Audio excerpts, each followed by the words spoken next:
Kau galak lah nunggu dalam daya lagi acara Muharram saya tu. Kami sangat senang mengikuti agendanya. Nunggu, hanya ubat pentas Muharram kali ya nunggu.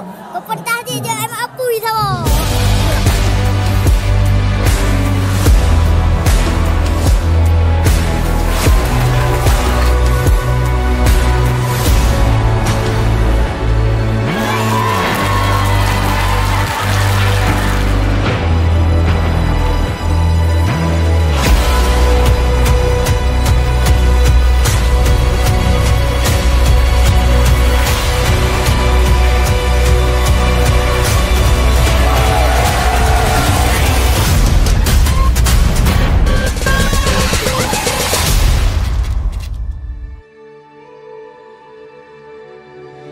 Alhamdulillah, Bazar Pentas Muharram 1446 Hijriah kali ini berlangsung dengan sukses.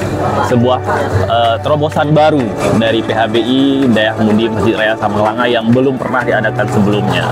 Insyaallah untuk ke depan PHBI akan semakin berkembang dengan event-event di tahun-tahun yang akan datang. Alhamdulillah acara Muharram kali ini lebih good daripada barokah. Urang handi wow gara-gara laganya.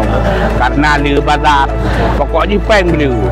Nyodit peng acara lagi acara. Ke depan acaranya tanya bisa tak lebih raya lem dan bisa lebih tak optimalkan lem, di mana kesalahan-kesalahan yang kayu pelajari menjadi pelajaran bagi kita. Jadi alhamdulillah ngena bazar di Dayah Mudinya santri-santri yang apa ahli lebih luar dengan bazarnya.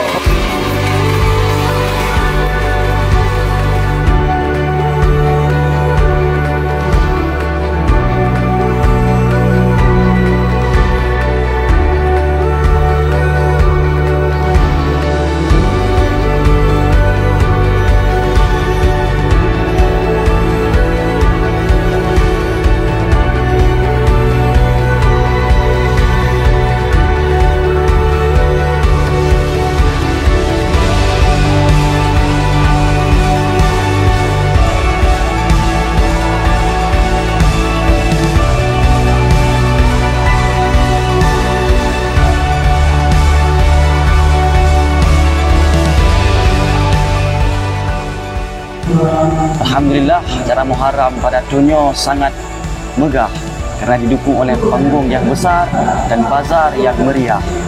Dan kamu selaku peserta sangat antusias dan semangat mengikuti lomba yang diadakan pada dunia. Alhamdulillah, kali ini pentas Muharram tahun 1446 Hijriah mengusung tema Santri Berintegritas, Umat Berkualitas.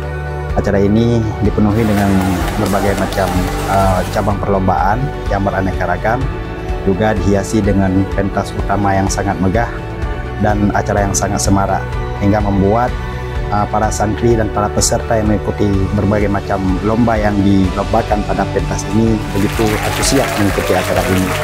Bahkan kami selaku Dewan Hakim yang bertindak pada serangkaian lomba juga merasakan begitu semangatnya para santri mempersiapkan bahan agar bisa tampil maksimal.